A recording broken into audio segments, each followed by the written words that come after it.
Hello everybody, welcome to Civil Step. So in our lecture series of previous year questions, we are discussing the subject of modern Indian history, and today we will start a new topic, that is the nationalist movement, in which we will discuss the events from 1858 to 1919. तो modern history के हम दो topics already cover कर चुके हैं, that is the revolt of 1857 and the charters and acts. और जो हम थर्ड टॉपिक आज शुरू करने जा रहे हैं that is the freedom movement. लेकिन freedom movement is very vast topic, that's why I have divided that into 3 parts: the nationalist movement, the struggle for swaraj and freedom and partition. तो आज जो हम टॉपिक शुरू करने जा रहे हैं that is the nationalist movement, जिसमें we will discuss the events from 1858 to 1919। तो इससे रिलेटेड अराउंड 50 क्वेश्चंस आए हैं पास्ट ईयर पेपर्स में। So let's start with the first question. This question came in the prelims of 1999, and the question is, at a time when empires in Europe were crumbling before the might of Napoleon, which one of the following governor general kept the British flag flying high in India?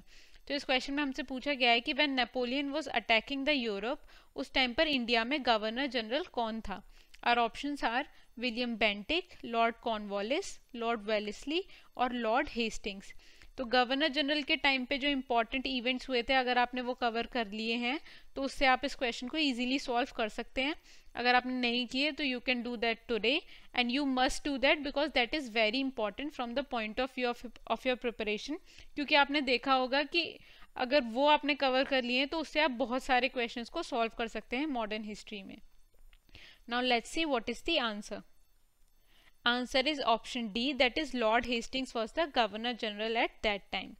Now let's know more about Lord Hastings.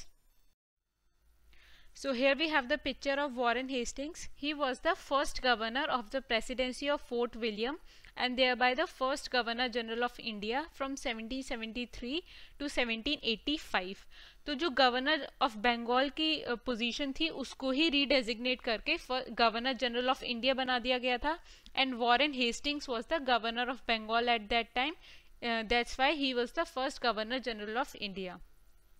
1781 में Hastings founded Madrasa Aliya Calcutta में, और 2007 में इसको ही transform करके Alia university बना दिया गया. उसके बाद 1784 में जो बंगाल एशियाटिक सोसाइटी थी उसके फाउंडेशन में भी हेस्टिंग्स ने सपोर्ट किया. बाद में बंगाल एशियाटिक सोसाइटी का नाम चेंज करके एशियाटिक सोसाइटी ऑफ बंगाल रख दिया गया, and it was founded by sir William Jones. तो आपको ध्यान रखना है कि बंगाल एशियाटिक सोसाइटी को ही चेंज करके एशियाटिक सोसाइटी ऑफ बंगाल बना दिया गया था, and it was founded by sir William Jones. ये आपसे पूछा जा सकता है क्वेश्चन में. और इम्पॉर्टेंट हैपनिंग्स क्या हुई थी लॉर्ड हेस्टिंग्स के टाइम पे? रेगुलेटिंग एक्ट ऑफ 1773 आया था. फर्स्ट एंग्लो मराठा वॉर हुई थी, यानी जो ब्रिटिशर्स और मराठास के बीच जो वॉर हुई थी, that also happened during the tenure of Warren Hastings, and first Anglo-Maratha War happened from 1775 to 1782. और सेकेंड एंग्लो माइसोर वॉर भी हेस्टिंग्स के टाइम में ही हुई थी, जिसका टाइम पीरियड है 1780 टू 1784. और जो इंडिया का फर्स्ट इंडियन न्यूज़पेपर आया था that was Bengal Gazette, that also came during the tenure of Warren Hastings. तो इस क्वेश्चन में आपके पास बहुत ही सारी इंपॉर्टेंट इन्फॉर्मेशन है जिसे आप दूसरे क्वेश्चन में ऑप्शंस एलिमिनेट करने में आपको हेल्प कर सकती है. So this was all about this question. Now let's move to our next question. This question came in the prelims of 2002, and the question is, which one of the following submitted in 1875 a petition to the House of Commons demanding India's direct representation in the British Parliament? तो हमारे पास यहाँ पे 4 organisations के नाम दिए हैं. इनमें से कौन सी ऑर्गेनाइजेशन ने 1875 में पेटिशन सबमिट किया था to the House of Commons, जिसमें उन्होंने डिमांड की थी कि इंडिया को डायरेक्ट रिप्रेजेंटेशन मिलना चाहिए ब्रिटिश पार्लियामेंट में? तो हमारे पास ऑप्शंस हैं the Deccan association, the Indian association, the Madras Mahajan Sabha, and the fourth is the Poona Sarvajanik Sabha. Now let's see what is the answer. Answer is option B, that is Indian Association submitted a petition to the House of Commons demanding India's direct representation in the British Parliament. Now let's know more about the Indian Association. So Indian National Association was also known as Indian Association, and it was founded by Surendranath Banerjee and Anand Mohan Bose in 1876. ये आपको ध्यान रखना है कि Indian national association in दो leaders ने found की थी 1876 में, और इस एसोसिएशन का ऑब्जेक्टिव था promoting by every legitimate means the political, intellectual and material advancement of the people. तो जो भी पॉपुलेशन थी इंडिया की, उनका एडवांसमेंट पॉलिटिकल, इंटेलेक्चुअल और मटीरियल सारे एस्पेक्ट से बाय लेजिटिमेट मीन्स, ये आपको ध्यान में रखना है, क्योंकि जो सुरेंद्र नाथ बैनर्जी और आनंद मोहन बोस थे, दे बोथ वर मॉडरेट्स. तो मॉडरेट जो भी काम करते थे उनका मीन्स था कि वो हर काम को लेजिटिमेट तरीके से करते थे. तो इस तरीके से हम जान सकते हैं कि जो इंडियन नेशनल एसोसिएशन थी, दैट वाज डोमिनेटेड बाय और that was founded bye moderates. The association attracted educated Indians and civic leaders from all parts of the country and became an important forum for India's aspiration for independence, and later this organization merged with the Indian National Congress. And here we have the picture of Surendranath Banerjee and Anand Mohan Bose. Now let's move to our next question. This question came in the prelims of 2003, and the question is, in India, the first bank of limited liability managed by Indians and founded in 1881 was, our options are Hindustan Commercial Bank, Awadh Commercial Bank, Punjab National Bank and Punjab and Sindh Bank. Now let's see what is the answer. Answer is option B, that is Awadh Commercial Bank was the first bank of limited liability, also managed by Indians and founded in 1881. Now let's know more about Awadh Commercial Bank. So Awadh Commercial Bank was established in 1881 in Faizabad. At the time it was the first commercial bank in India having limited liability and an entirely Indian board of directors. और जो banks के option हमारे इसमें दिए हुए थे question में, तो first was Hindustan Commercial Bank that was founded in 1943, then Punjab National Bank that was founded in 1894 and Punjab and Sindh Bank that was founded in 1908. ये आपसे दूसरे questions में भी options की तरह पूछे जा सकते हैं, तो remember this information. Now we have the banking origin history in India. तो जो first bank था इंडिया में, that was the Bank of Hindustan and that was founded in 1770. And the second bank was General Bank of India and that was founded in 1786. Then जो वो वाले banks आए थे, that were entirely Indian joint stock bank, उसमें से first bank was Awadh commercial bank जो कि 1881 में फाउंड किया गया था, and Punjab National Bank was the second which was founded in 1894. Then 1906 और 1911 के बीच बहुत ही सारे बैंक्स को खोला गया था, बिकॉज 1906 से स्वदेशी मूवमेंट का स्टार्ट हुआ था. तो स्वदेशी मूवमेंट में सेल्फ रिलायंस और आत्मशक्ति के प्रिंसिपल्स को अडॉप्ट किया गया था, जिसमें यह था कि जो यूरोपियन गुड्स हैं, यूरोपियन सर्विसेज हैं, उनका बॉयकॉट किया जाएगा और जो इंडियन गुड्स एंड सर्विसेज हैं उनका यूज़ ज़्यादा बढ़ाया जाएगा. तो इसलिए इंडियन बैंक्स को बहुत ज़्यादा खोला गया इस टाइम पीरियड के बीच. तो उस टाइम पीरियड में corporation bank, Indian bank, bank of Baroda और कैनरा बैंक जैसे बहुत सारे बैंक्स ओपन किए गए. So this was all about this question. Now let's move to our next question. This question came in the prelims of 2007 and the question is, the first Factory Act restricting the working hours of women and children and authorizing local government to make necessary rules was adopted during whose time? तो इस question में हमसे पूछा गया है कि first factory act जो आया था वो इनमें से किस गवर्नर जनरल के टाइम पर आया था. Our options are Lord Lytton, Lord Bentinck, Lord Ripon and Lord Canning. तो मैंने आपको जैसा बताया था कि गवर्नर जनरल के टाइम पे क्या इंपॉर्टेंट इवेंट्स हुए थे, तो अगर आपने वो कवर कर लिए होंगे तो उसी से ही आपका ये वाला क्वेश्चन भी सॉल्व हो जाएगा. मैं आपको इसलिए बताती हूँ बार बार कि गवर्नर जनरल के टाइम पर जो इम्पोर्टेंट हैपनिंग्स थी वो कितनी ज़्यादा इम्पॉर्टेंट हैं, क्योंकि यूपीएससी के बहुत सारे क्वेश्चन उसी से ही सॉल्व हो सकते हैं मॉडर्न हिस्ट्री के. Now let's see what is the answer. Answer is option C, that is Lord Ripon के टाइम पर फर्स्ट फैक्ट्री एक्ट को इंट्रोड्यूस किया गया था और अडॉप्ट किया गया था. Now let's know more about this act. The first Factory Act was passed in 1881 during the time of Lord Ripon, and here we have the picture of Lord Ripon. तो जो Britain के manufacturers थे उनको लगता था कि India में बहुत ही ज़्यादा चीप लेबर अवेलेबल है, तो अगर उनके लिए लॉज नहीं बनाए जाएंगे, उन पर रेस्ट्रिक्शंस नहीं लगाई जाएंगी, तो they can outsell them in the Indian market. यानी Indian manufacturers can outsell British manufacturers in the Indian market. That's why this act was passed.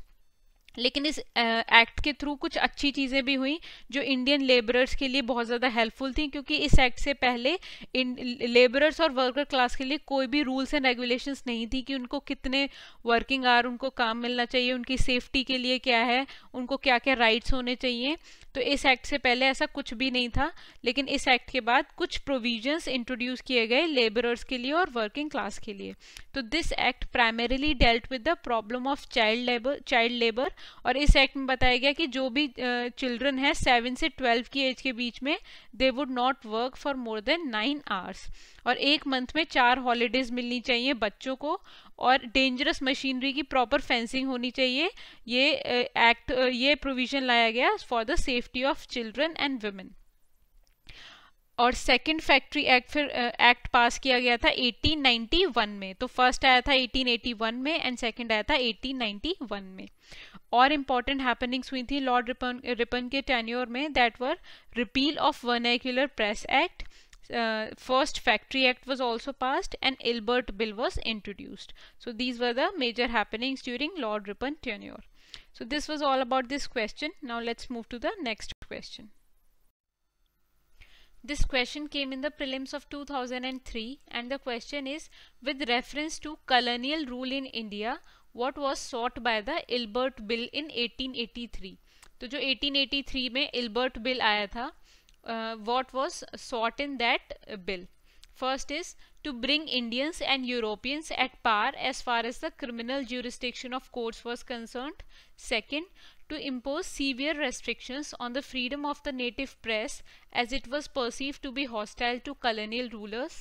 Third, to encourage the native Indians to appear for civil service examinations by conducting them in India. And fourth, to allow native Indians to possess arms by amending the Arms Act. तो हमारे पास जो statement second है उसमें press की freedom पे restriction की बात कही गई है, जो कि वर्नाक्युलर प्रेस एक्ट में लगाई गई थी. So this can not be the answer. And जो ऑप्शन डी है उसमें आर्म्स एक्ट की बात की गई है, तो that can not be the answer also. So हमारे पास ऑप्शंस बचे हैं ए और C. Now let's see what is the answer. Answer is option A, that is to bring Indians and Europeans at par as far as the criminal jurisdiction of courts was concerned. Now let's know more about the Ilbert bill. So Ilbert bill was a controversial measure and it was proposed in 1883, जिसने यह allow कर दिया कि जो भी senior Indian magistrates होंगे they could preside over the cases involving British subjects in India. तो इस बिल से पहले जितने भी केसेस होते थे इन्वॉल्विंग ब्रिटिश सब्जेक्ट्स, उन पे only British magistrates could preside, but अब सीनियर इंडियन मजिस्ट्रेट्स को भी अलाउ कर दिया गया. And this bill was introduced by viceroy Ripon and he desired to abolish the racial prejudice from the Indian penal code. तो इस bill के under now Indian would take decision in the context of cases involving British subjects. That's why Europeans looked it as a humiliation. और इस bill का बहुत ही ज़्यादा opposition हुआ British parliament में भी. That's why this bill was withdrawn. And here we have the picture of the meeting of Ilbert bill. Now let's move to our next question. This question came in the prelims of 2013, and the question is, the Ilbert bill controversy was related to the first statement is imposition of certain restrictions to carry arm by the Indians. Second, imposition of restrictions on newspapers and magazines published in Indian languages. Third, removal of disqualifications imposed on the Indian magistrates with regard to the trial of the Europeans. And fourth is removal of a duty on imported cotton cloth. तो अभी हमने previous slide में पढ़ा है कि इसमें Indian magistrates को allow कर दिया गया था to preside over the cases involving British subjects. तो जो इंडियन मजिस्ट्रेट्स के ऊपर डिस्क्वालिफिकेशन इम्पोज की गई थी कि they can not preside over the trial of the Europeans, उसको हटा लिया गया. That's why C is the answer है. Now let's move to our next question. This question came in the prelims of 2011 and the question is, what was the purpose with which Sir William Wedderburn and W.S. Kane had set up the Indian Parliamentary Committee in 1893? तो 1893 में एक Indian parliamentary committee setup की गई थी जिसके founders थे sir William Wedderburn and W.S. केन. तो वो किस पर्पस के लिए फाउंड की गई थी उस कमेटी को? First is to agitate for Indian political reforms in the House of Commons. Second, to campaign for the entry of Indians into the imperial judiciary.